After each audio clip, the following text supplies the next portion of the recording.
ಮೂಲ ಸೌಕರ್ಯ ಅಭಿವೃದ್ಧಿ, ಬಂದರು, ಒಳನಾಡು ಜಲಸಾರಿಗೆ. ರಾಜ್ಯದಲ್ಲಿ ಅನುಷ್ಠಾನಗೊಳಿಸಲಾಗುತ್ತಿರುವ ಮೂಲಸೌಕರ್ಯ ಯೋಜನೆಗಳ ಪ್ರಗತಿ ಮೇಲ್ವಿಚಾರಣೆಗೆ ಹಾಗೂ ಎದುರಾಗುವ ಅಂತರ್ ಇಲಾಖಾ ಮತ್ತು ಹಣಕಾಸಿನ ತೊಡಕುಗಳನ್ನು ಬಗೆಹರಿಸಲು ಮುಖ್ಯಮಂತ್ರಿಗಳ ಕಚೇರಿಯಲ್ಲಿ ಪ್ರತ್ಯೇಕ ಘಟಕವನ್ನು ಸ್ಥಾಪಿಸಲಾಗುವುದು.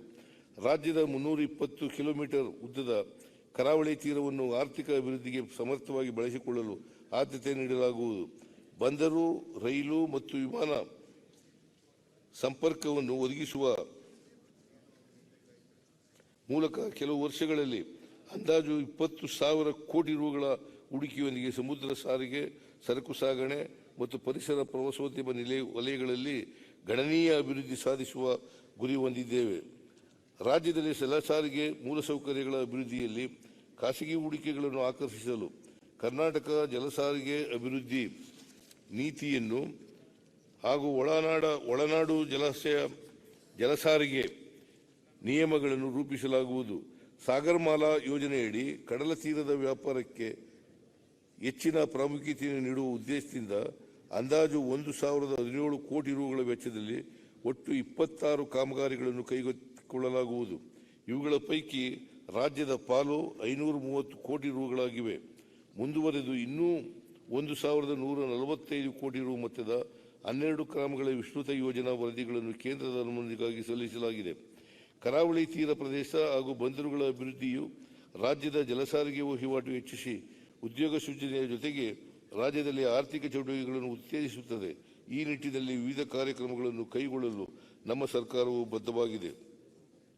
ಉತ್ತರ ಕನ್ನಡ ಜಿಲ್ಲೆಯ ಖೇಣಿಯಲ್ಲಿ 30 MTPA ಸಾಮರ್ಥ್ಯದ ಮತ್ತು 4,200 ಕೋಟಿ ರು ಅಂದಾಜು ಯೋಜನಾ ವೆಚ್ಚದ ಹೊಸ ಆಳ ಸಮುದ್ರ ಸುರವೃತ್ತು ಬಂದರನ್ನು ಸಾರ್ವಜನಿಕ ಖಾಸಗಿ ಸಹಭಾಗಿತ್ವದಲ್ಲಿ ಅಭಿವೃದ್ಧಿಪಡಿಸಲಾಗುತ್ತಿದೆ. ಉತ್ತರ ಕನ್ನಡ ಜಿಲ್ಲೆಯ ಪಾವಿನಕುರುವೆಯಲ್ಲಿ PPP ಮಾದರಿಯಲ್ಲಿ ಅಂದಾಜು 3,048 ಕೋಟಿ ರುಗಳ ಯೋಜನಾ ವೆಚ್ಚದಲ್ಲಿ 2ನೇ ಬೃಹತ್ ಬಂದರಿನ ಅಭಿವೃದ್ಧಿಗೆ ಅಂತಾರಾಷ್ಟ್ರೀಯ ಟೆಂಡರ್ ಅನ್ನು ಕರೆಯಲಾಗಿದೆ. ಕಾರವಾರ ಮತ್ತು ಹಳೆ ಮಂಗಳೂರು ಬಂದರುಗಳಲ್ಲಿ ಸಾರ್ವಜನಿಕ ಖಾಸಗಿ ಸಹಭಾಗಿತ್ವದಡಿ 4 ಬರ್ತ್ಗಳನ್ನು ಅಭಿವೃದ್ಧಿಪಡಿಸಲು ಗುರುತಿಸಲಾಗಿದೆ. ಕಾರವಾರ, ಹಳೆ ಮಂಗಳೂರು ಮತ್ತು ರಾಜ್ಯದ 11 ಕಿರು ಬಂದರುಗಳಲ್ಲಿ ಸುಗಮ ಸಂಚಾರಕ್ಕಾಗಿ ಹೂಳೆತ್ತುವ ಕಾಮಗಾರಿಗಳನ್ನು ಹಂತ ಹಂತವಾಗಿ ಕೈಗೊಳ್ಳಲಾಗುತ್ತಿದೆ.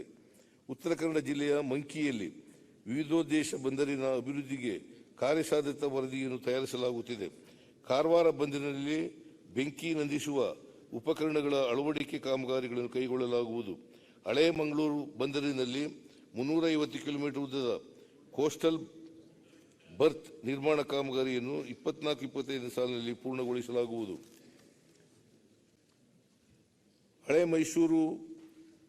ಹಳೆ ಮಂಗಳೂರು ಮತ್ತು ಅಂಗಾರಕಟ್ಟೆ ಬಂದರುಗಳಲ್ಲಿ ಸಾರ್ವಜನಿಕ ಖಾಸಗಿ ಸಹಭಾಗಿತ್ವದಲ್ಲಿ ಆಧುನಿಕ ಹಡಗು ನಿರ್ಮಾಣ ಚಟುವಟಿಕೆಗಳನ್ನು ಪ್ರಾರಂಭಿಸಲಾಗಿದೆ. ಈ ವಲಯದಲ್ಲಿ ಇನ್ನೂ ಹೆಚ್ಚು ಹೂಡಿಕೆಯನ್ನು ಆಕರ್ಷಿಸಲು ಆದ್ಯತೆ ನೀಡಲಾಗುವುದು. ಮೂಲಸೌಕರ್ಯ ಅಭಿವೃದ್ಧಿ ಇಲಾಖೆಯಡಿಯಲ್ಲಿ ಕಾರ್ಯಸಾಧ್ಯತಾ ವರದಿಗಳ ತಯಾರಿಕೆಗಾಗಿ Karnataka infrastructure project development fund ಅನ್ನು ಸ್ಥಾಪಿಸಲಾಗಿದ್ದು, ಇದನ್ನು ಆರ್ಥಿಕವಾಗಿ ಮತ್ತಷ್ಟು ಸದೃಢಗೊಳಿಸಲಾಗುವುದು ಮತ್ತು ಈ ಕೆಳಕಂಡ ಯೋಜನೆಗಳ ಕಾರ್ಯಸಾಧ್ಯತಾ ವರದಿಯನ್ನು ತಯಾರಿಸಲು ನುರಿತ ಸಂಸ್ಥೆಗಳನ್ನು ನೇಮಿಸಿಕೊಳ್ಳಲಾಗುವುದು. ದಕ್ಷಿಣ ಕನ್ನಡ ಜಿಲ್ಲೆಯಲ್ಲಿ ಅಂತಾರಾಷ್ಟ್ರೀಯ ಕ್ರೂಸ್ ಮತ್ತು ಪ್ರವಾಸೋದ್ಯಮ ಬಂದರನ್ನು ಅಭಿವೃದ್ಧಿಪಡಿಸಲು IIT ಮದ್ರಾಸ್ ಸಹಯೋಗದೊಂದಿಗೆ ಕಾರ್ಯಸಾಧ್ಯತಾ ವರದಿಯನ್ನು ತಯಾರಿಸಲಾಗುವುದು. ದ್ವೀಪಗಳ ಸಮಗ್ರ ಅಭಿವೃದ್ಧಿಗೆ ಮಾಸ್ಟರ್ ಪ್ಲಾನ್ ಅನ್ನು ತಯಾರಿಸಲಾಗುವುದು. ಮಂಗಳೂರಿನ ಗುರುಪುರ ಹಾಗೂ ನೇತ್ರಾವತಿ ನದಿಗಳಲ್ಲಿ ಜಲ ಮೆಟ್ರೋ ಸೇವೆಗಳನ್ನು ಪರಿಚಯಿಸಲು ಕಾರ್ಯಸಾಧ್ಯತಾ ವರದಿಯನ್ನು ತಯಾರಿಸಲಾಗುವುದು. ರಾಷ್ಟ್ರೀಯ ಮತ್ತು ಅಂತಾರಾಷ್ಟ್ರೀಯ ಮಾರುಕಟ್ಟೆಗಳೊಂದಿಗೆ ಸಂಪರ್ಕ ಸಾಧಿಸುವ ದೃಷ್ಟಿಯಿಂದ 1,600 ಕೋಟಿ ರು ವೆಚ್ಚದಲ್ಲಿ ವಿವಿಧ ವಿಮಾನ ನಿಲ್ದಾಣಗಳನ್ನು ಅಭಿವೃದ್ಧಿಪಡಿಸಲಾಗುತ್ತಿದೆ. ಮೈಸೂರು ವಿಮಾನ ನಿಲ್ದಾಣದ ರನ್ವೇ ವಿಸ್ತರಣೆಗೆ ನಮ್ಮ ಸರ್ಕಾರ ಅಧಿಕಾರಕ್ಕೆ ಬಂದ ನಂತರ ಭೂ ಸ್ವಾಧೀನಕ್ಕೆ 126 ಕೋಟಿ ರು ಬಿಡುಗಡೆ ಮಾಡಲಾಗಿದೆ ಹಾಗೂ ಪ್ರಸಕ್ತ ಸಾಲಿನಲ್ಲಿ ಬಾಕಿ 43 ಕೋಟಿ ಬಿಡುಗಡೆಗೊಳಿಸಿ ಕಾಮಗಾರಿ ಪ್ರಾರಂಭಕ್ಕೆ ಕ್ರಮ ವಹಿಸಲಾಗುವುದು. ವಿಜಯಪುರದಲ್ಲಿ 350 ಕೋಟಿ ರುಗಳ ವೆಚ್ಚದಲ್ಲಿ ವಿಮಾನ ನಿಲ್ದಾಣ ಕಾಮಗಾರಿಯು ಮುಕ್ತಾಯ ಹಂತದಲ್ಲಿದ್ದು ಶೀಘ್ರವೇ ಕಾರ್ಯಾಚರಣೆ ಪ್ರಾರಂಭವಾಗಲಿದೆ. ನಮ್ಮ ಸರ್ಕಾರ ಅಧಿಕಾರಕ್ಕೆ ಬಂದ ಮೇಲೆ ಈ ಯೋಜನೆಗೆ 94 ಕೋಟಿ ರುಗಳನ್ನು ಬಿಡುಗಡೆ ಮಾಡಿದೆ. ಹಾಸನ ವಿಮಾನ ನಿಲ್ದಾಣ ಕಾಮಗಾರಿಗೆ 23-24ನೇ ಸಾಲಿನಲ್ಲಿ 55 ಕೋಟಿ ರೂಗಳನ್ನು ಬಿಡುಗಡೆ ಮಾಡಲಾಗಿದ್ದು, ಪ್ರಸ್ತುತ ಸಾಲಿನಲ್ಲಿ ಬಾಕಿ ಇರುವ 30 ಕೋಟಿ ರೂಗಳನ್ನು ಬಿಡುಗಡೆ ಮಾಡಿ ಕಾಮಗಾರಿಯನ್ನು ಪೂರ್ಣಗೊಳಿಸಲಾಗುವುದು. 220 ಕೋಟಿ ರು ವೆಚ್ಚದ ರಾಯಚೂರು ವಿಮಾನ ನಿಲ್ದಾಣ ನಿರ್ಮಾಣಕ್ಕೆ ಅಗತ್ಯ ಅನುದಾನ ಒದಗಿಸಲಾಗುವುದು. ಕಾರವಾರ ನೌಕಾನೆಲೆ ವಿಮಾನ ನಿಲ್ದಾಣ ನಿರ್ಮಾಣ ಕಾಮಗಾರಿಯ ಭೂಸ್ವಾಧೀನ ಪ್ರಕ್ರಿಯೆ ತೊಡಕುಗಳನ್ನು ನಿವಾರಿಸಿ ಕಾಮಗಾರಿಗಳನ್ನು ಪ್ರಾರಂಭಿಸಲಾಗುವುದು. ಬೆಂಗಳೂರಿನ ಕೆಂಪೇಗೌಡ ಅಂತಾರಾಷ್ಟ್ರೀಯ ವಿಮಾನ ನಿಲ್ದಾಣದ ಸಮೀಪದಲ್ಲಿ ನಿರ್ಮಾಣವಾಗುತ್ತಿರುವ ಸಿಗ್ನೇಚರ್ ಬಿಸಿನೆಸ್ ಪಾರ್ಕ್ನಿಂದ ಹಣಕಾಸು ಉದಯೋನ್ಮುಖ ತಂತ್ರಜ್ಞಾನ ವಲಯಗಳು ಹಾಗೂ ಸಂಶೋಧನಾ ಸಂಸ್ಥೆಗಳಿಗೆ ಉತ್ತೇಜನ ದೊರೆಯಲಿದೆ. ಒಟ್ಟು 817 ಕೋಟಿ ರು ಯೋಜನಾ ವೆಚ್ಚದಲ್ಲಿ ನಿರ್ಮಾಣವಾಗುತ್ತಿರುವ ಈ ಸಿಗ್ನೇಚರ್ ಬಿಸಿನೆಸ್ ಪಾರ್ಕ್ ಮುಂದಿನ ದಿನಗಳಲ್ಲಿ 5,000 ಕೋಟಿ ರು ಹೂಡಿಕೆಯನ್ನು ಆಕರ್ಷಿಸುವ ನಿರೀಕ್ಷೆ ಇದೆ. ರಾಜ್ಯದಲ್ಲಿ ರೈಲ್ವೆ ಇಲಾಖೆಯೊಂದಿಗೆ ವೆಚ್ಚ ಹಂಚಿಕೆ ಆಧಾರದಲ್ಲಿ 12,147 ಕೋಟಿ ರುಗಳ 9 ರೈಲ್ವೆ ಕಾಮಗಾರಿಗಳು ಪ್ರಗತಿಯಲ್ಲಿವೆ. ಈ ಯೋಜನೆಯ ಕಾಮಗಾರಿಗಳು ಹಾಗೂ ಭೂಸ್ವಾಧೀನಕ್ಕಾಗಿ 9,915 ಕೋಟಿ ರುಗಳನ್ನು ರಾಜ್ಯ ಸರ್ಕಾರ ಭರಿಸಲಿದೆ. 2023-24ನೇ ಸಾಲಿನಲ್ಲಿ 600 ಕೋಟಿ ರುಗಳ ರೈಲ್ವೆ ಯೋಜನೆಗಳಿಗಾಗಿ ಬಿಡುಗಡೆಗೊಳಿಸಲಾಗಿದೆ. ಕೇಂದ್ರ ಸರ್ಕಾರದ ಪಾಲನ್ನು ಕ್ಷಿಪ್ರಗತಿಯಲ್ಲಿ ಪಡೆದು ಆದ್ಯತೆಯನುಸಾರ ರಾಜ್ಯದ ಪಾಲಿನ ಅನುದಾನ ಬಿಡುಗಡೆ ಮಾಡಿ ಕಾಮಗಾರಿಗಳನ್ನು ಪೂರ್ಣಗೊಳಿಸಲಾಗುವುದು. ರಾಜ್ಯದ ಮೂಲಸೌಕರ್ಯ ಯೋಜನೆಗಳನ್ನು ಖಾಸಗಿ ಹೂಡಿಕೆಯೊಂದಿಗೆ ಅಭಿವೃದ್ಧಿಪಡಿಸಲು ಚಾಲ್ತಿಯಲ್ಲಿರುವ ಮೂಲಸೌಕರ್ಯ ಯೋಜನೆಗಳಿಗೆ ಪಿಪಿಪಿ ನೀತಿ 2018ರ ಮಧ್ಯಂತರ ಪರಿಷ್ಕರಣೆಯನ್ನು ಮಾಡಲಾಗುವುದು. ರಾಜ್ಯದಲ್ಲಿ ಅನುಷ್ಠಾನಗೊಳಿಸಲಾಗುತ್ತಿರುವ ಎಲ್ಲ ಪಿಪಿಪಿ ಮಾದರಿಯ ಯೋಜನೆಗಳ ಮಾಹಿತಿ ಸಂಗ್ರಹಣೆ, ಮೇಲ್ವಿಚಾರಣೆ ಮತ್ತು ಪರಿಶೀಲನೆಗಾಗಿ ತಂತ್ರಜ್ಞಾನ ಆಧಾರಿತ ಮಾಹಿತಿ ನಿರ್ವಹಣಾ ವ್ಯವಸ್ಥೆಯನ್ನು ಇನ್ಫಾರ್ಮೇಷನ್ ಮ್ಯಾನೇಜ್ಮೆಂಟ್ ಸಿಸ್ಟಮ್ ಅಳವಡಿಸಲಾಗುವುದು. ರಾಜ್ಯದ ತೆರಿಗೆಯೇತರ ರಾಜಸ್ವ ಸಂಗ್ರಹದ ಸಾಮರ್ಥ್ಯದ ಸದ್ಬಳಕೆ ಮಾಡಿಕೊಳ್ಳುವ ನಿಟ್ಟಿನಲ್ಲಿ ಸರ್ಕಾರ ಆಸ್ತಿ ನಗದೀಕರಣದ ಅವಕಾಶಗಳನ್ನು ಗುರುತಿಸಲು ಹಾಗೂ ಈ ಪ್ರಕ್ರಿಯೆಯನ್ನು ಪಾರದರ್ಶಕ ಹಾಗೂ ನ್ಯಾಯ ಸಮ್ಮತವಾಗಿ ನಡೆಸುವ ವಿಧಾನವನ್ನು ರೂಪಿಸಲು ತಜ್ಞರ ಸಮಿತಿಯೊಂದನ್ನು ರಚಿಸಲಾಗುವುದು. ವಾಣಿಜ್ಯ ಮತ್ತು ಕೈಗಾರಿಕೆ ಇಲಾಖೆ. ಕರ್ನಾಟಕ ಸರ್ಕಾರವು 2023-24ನೇ ಸಾಲಿನಲ್ಲಿ ಸುಮಾರು 88,150 ಕೋಟಿ ರುಗಳ ಹೂಡಿಕೆಯನ್ನು ಆಕರ್ಷಿಸಿದೆ. Electronic system design and manufacturing, ವಿದ್ಯುತ್ ಚಾಲಿತ ವಾಹನಗಳಿಗೆ ಲಿಥಿಯಂ ಅಯಾನ್ ಬ್ಯಾಟರಿ ತಯಾರಿಕಾ ವಲಯ, ಆಟೋಮೊಬೈಲ್ ಡೇಟಾ ಸೆಂಟರ್ ಮತ್ತಿತರ ವಲಯಗಳಲ್ಲಿ ಈ ಹೂಡಿಕೆಗಳನ್ನು ಮಾಡಲಾಗುತ್ತಿದೆ.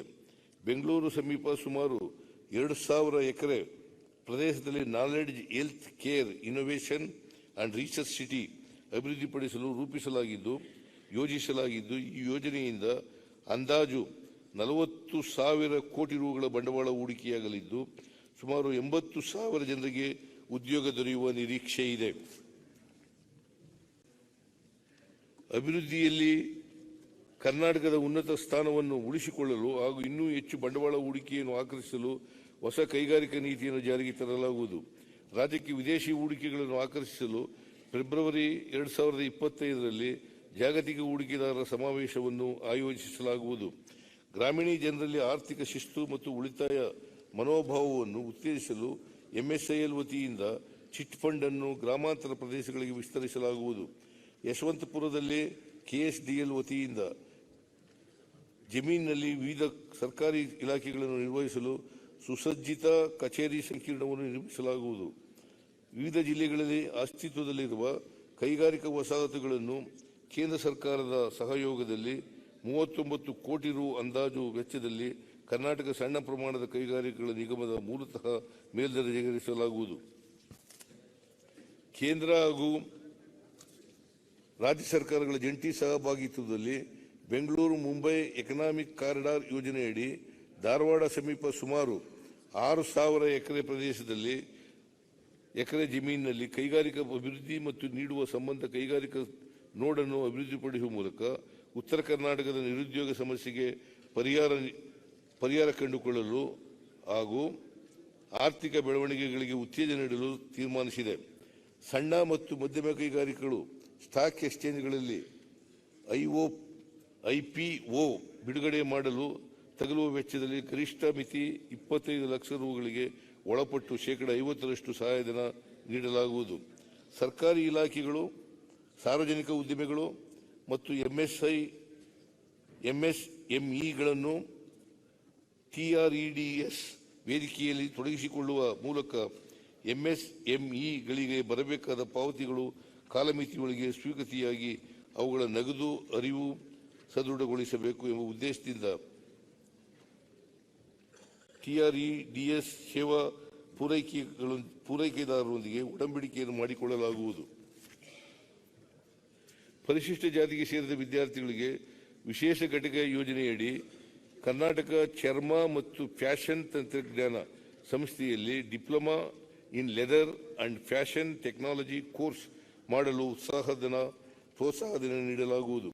ರಾಜ್ಯದಲ್ಲಿನ ಕಟ್ಟಡ ಕಲ್ಲು ಸೇರಿದಂತೆ ಎಲ್ಲ ಉಪಖನಿಜಗಳ ಅನಧಿಕೃತ ಗಣಿಗಾರಿಕೆಯನ್ನು ನಿಯಂತ್ರಿಸುವ ಜೊತೆಗೆ ಸಂಪೂರ್ಣ ಖನಿಜ ಬಳಕೆ ಪ್ರಮಾಣವನ್ನು ಡ್ರೋನ್ ಸರ್ವೆ ಮೂಲಕ ವೈಜ್ಞಾನಿಕವಾಗಿ ಅಂದಾಜಿಸುವ ವ್ಯವಸ್ಥೆಯನ್ನು ರಾಜ್ಯಾದ್ಯಂತ ಅನುಷ್ಠಾನಗೊಳಿಸಿ ರಾಜಸ್ವ ಸಂಗ್ರಹಣೆಯನ್ನು ಹೆಚ್ಚಿಸಲಾಗುವುದು. ಇದರಿಂದ ಉದ್ಯಮ ಸ್ನೇಹಿ, ಸರಳ ಮತ್ತು ಉತ್ತರದಾಯಿತ್ವ ಹೊಂದಿರುವ ವ್ಯವಸ್ಥೆಯನ್ನು ಕಲ್ಪಿಸಲಾಗುವುದು. ಸ್ವಾದಿಷ್ಟತೆಯ ಸ್ವಾದ, ತಾಜಾತನದ ಆಹ್ಲಾದ, ಉತ್ತಮ ಆರೋಗ್ಯ ಮತ್ತು ಹೆಚ್ಚಿನ ರೋಗ ನಿರೋಧಕ ಶಕ್ತಿಯ ವೃದ್ಧಿಗೆ ಈಗ ನಿಮಗೆ ಸಿಗುತ್ತಿದೆ ಉತ್ತಮ ಗುಣಮಟ್ಟದ ಪೌಷ್ಟಿಕಾಂಶ. Shri Vaidik millet health mix, ಇದು ಸಿರಿಧಾನ್ಯಗಳ ಸಂಪತ್ತು.